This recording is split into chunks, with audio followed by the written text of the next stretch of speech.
Thank you. Just in time for the rain. It's not good for the hairdo, that's for sure. So we're all here to dream today, right? You know, to me, I think that dreaming is the hardest part. The doing is all in a day's work. And if there's one thing that we know how to do here in Appalachia, it is work. Don't we? We know what it means to work. You know, I think that our economy, it's not fueled by coal or natural gas. It's fueled by elbow grease.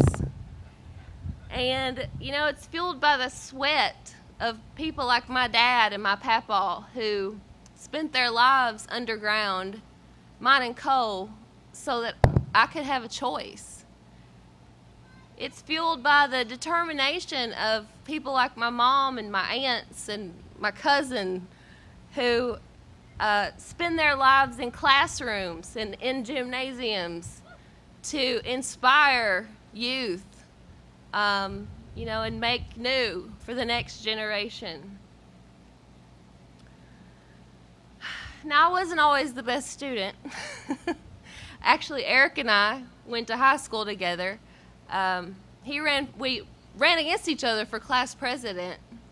Who do you think won? That's right, the man in the suit and tie won. He was obviously the best choice for that job. But now, I did always excel at dreaming.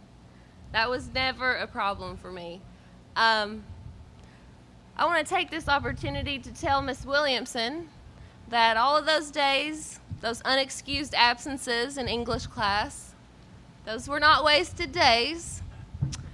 I spent most of those afternoons at the mouth of Butcher Holler under a big white sign that said, "Honk for a tour."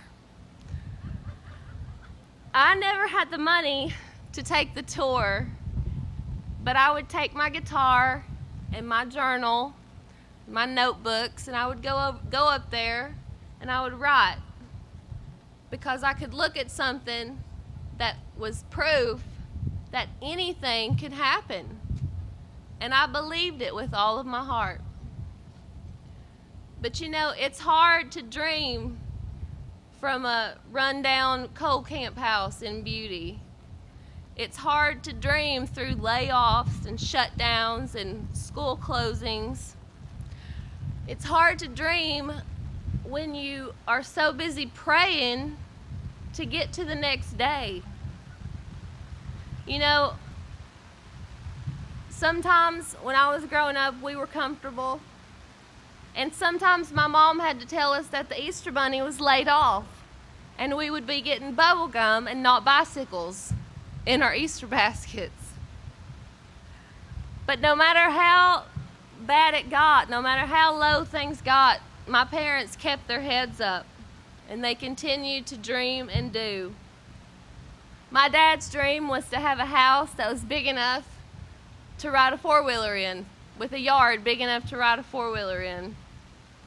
And less than a month ago, my little boy had the time of his life when his papa was pulling him around the yard in the snow in a sled that was tied to the back of the four-wheeler. That's right. Good job, Dad. My mom taught her students and her children to show up earlier, to practice harder, to stay later than anybody, because my mom's dream was to watch every single one of us succeed. It wasn't too long ago, you know, when I was standing on the stage of the Grand Ole Opry and I was singing Coal Miner's Daughter with Loretta Lynn. And I was thinking back to those days when I would go to her house, and I thanked God for the courage to dream and for the know-how to do. Martin County, you know how to do the work. It's in your blood. It's in my blood. It's in our blood. It's a part of who we are. It's part of the beauty of places like beauty. When I moved to Nashville, everybody would always say, man, she's the real deal. Well, I'm not the real deal. I'm the real McCoy from over on Buck Creek. Thank you. And my philosophy has not changed since the day that I left this town. I know that if I work hard, I survive. But if I dream and I work hard, I live life to the fullest potential. So Martin County, roll up your sleeves and dream. Dream big. And then get to work and make it happen.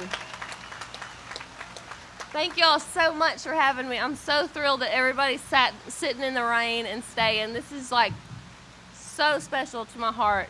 But I'm going to sing a song for y'all now, and hope y'all like it.